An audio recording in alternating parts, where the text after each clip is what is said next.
Olá pessoal, muito obrigado por estar assistindo o nosso canal. É o professor Michel que está falando das aulas de ciências. Nós vamos dar sequência ao reino protista falando das algas, tá? Se você perdeu o outro vídeo, localize para que você possa entender toda a explicação e toda a sequência. Bem, vamos falar aqui, pessoal, sobre as algas douradas ou crisofícias, tá? Elas têm algumas características que são as seguintes. Elas podem ser isoladas, elas são unicelulares, né? Podem ser isoladas ou coloniais, tá? Aqui está um exemplo, ó. Elas estão numa colônia, estão num grupo e são importantes componentes do plâncton. Então, aquele plâncton que você lembra do Bob Esponja, por exemplo, né? Essas algas aqui estão relacionadas a eles, tá bom? Outro exemplo é uma alga chamada diatomácea, certo? Esse é um grupo que nós temos aqui, tudo bem? Nós temos também outro aqui na sequência, que é as pirrofícias, tá? As pirrofícias, pessoal, é um outro grupo aqui de algas, que tem um exemplo aqui, tá? Onde a gente vai ter, elas são unicelulares, são isoladas ou coloniais, né? Elas podem estar separadas ou em grupo, elas fazem parte do fitoplâncton. Então, o fitoplâncton, tá? Essas pirrofícias fazem parte dele. Inclui também outros tipos de outros tipos de algas, pessoal, tipos de algas, tá? Chamadas dinoflagelados, tudo bem? Responsável pela maré vermelha. Então, quando você pensar na pirrofícias, você lembra dos fitoplânctons, ok? E você lembra também dos dinoflagelados, que estão relacionados à maré vermelha. Então, tem um fenômeno na natureza chamado maré vermelha, depois você pode localizar na internet com mais detalhes, tá? Que quem faz isso são as algas pirrofícias, tá? No caso, os dinoflagelados, que são as algas que fazem isso. Tudo bem, pessoal? E também um exemplo que a gente tem é o fitoplâncton, tá bom?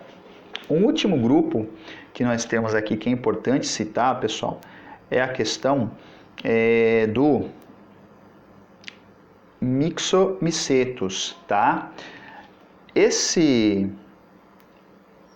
organismos que estão aqui, ó, tem até uma imagem deles aqui, foi confundido muito tempo com a questão de fungos, tá? Tipo os cogumelos. Cogumelo é um tipo de fungo, tá? Então, como ele tem uma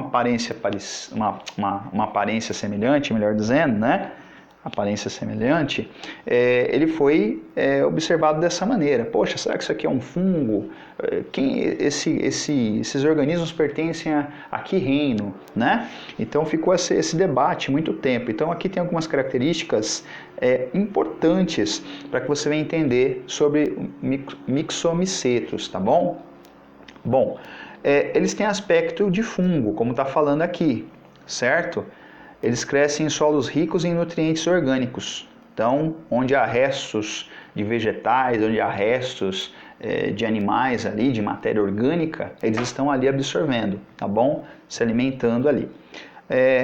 Eles não são parasitas, não produzem toxina. Então, eles não ficam ligados a outro organismo parasitando ele, fazendo uma associação a outro organismo e parasitando ele, e também não produz nenhum tipo de substância nociva, nenhuma toxina, tá? Eles acabam, quando eles estão na água, conforme está falando aqui, surge um indício muito grande de desequilíbrio no ambiente, tá? Como excesso de matéria orgânica. Então ele pode ser um pouco mais problemático, pessoal, quando ele está no ambiente da água, tá? Um ambiente aquático, tá bom? Bem, há controvérsias sobre a questão do quê? Desse grupo aqui, porque ele foi colocado no fungi, que é o reino dos fungos, por muito tempo. Só que ele tem uma semelhança externa, né? Ou seja, ele parece com os fungos, ele parece com os cogumelos na parte de fora. Internamente ele é bem diferente. Então, por isso, não está muito bem definido a que reino ele pertence, pessoal, mas assim, uma coisa que é importante você entender, alguns grupos de cientistas, a maioria deles classifica ele no reino protista, tá? Outros já acham que ele deveria pertencer a um reino à parte. Então, ainda na internet, em livros, em alguma coisa que você vê, tem um debate aí. Se classifica eles no grupo dos protistas, mas tem cientistas que classificam ele como um reino à parte, tá? Mas até então aqui, pelo que a gente observa, pesquisa e vê, ele está bem caracterizado nos protistas. Tudo bem, pessoal? É um tema um pouco extenso, mas é necessário porque tem bastante representante nesse grupo, tá bom? Espero ter ajudado vocês. A gente vai se falando e até a próxima aula, pessoal. Fui!